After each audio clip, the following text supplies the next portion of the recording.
क्यों न करे अरे दादी चुमावे होला मेला में केस क्यों न करे के ओले तैला पाटे के ओले तै के सोने माल बने बबुआ के घुमरल घुमरल के सोने माल वाला बबुआ के घुमरल घुमरल के क्यों न करे दादी चुमावे होला मेला में केस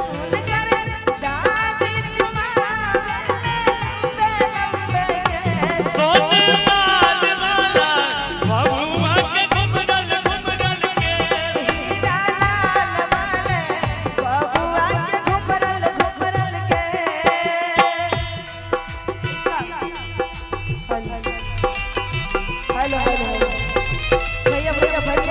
और ये विजय यादव भैया समिति प्रतिनिधि हैं चंदौर पंचायत से, चंदौर पंचायत से हैं, चंदौर पश्चिमी पंचायत से हैं।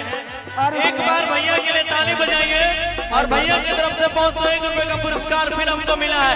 एक ताली हो जाए जोरदार, क्या बात है, धन्यवाद आपके।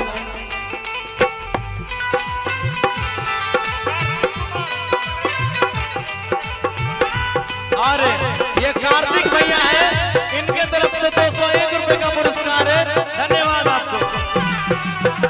छोड़ेंगे न हम तेरा मरते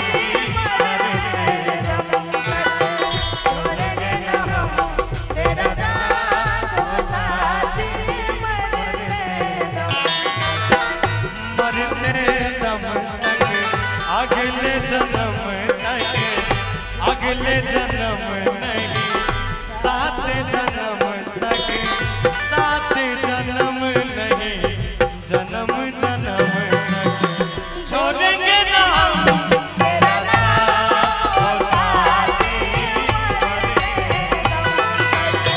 छोड़ेंगे ना हम तेरा साथ और साथी।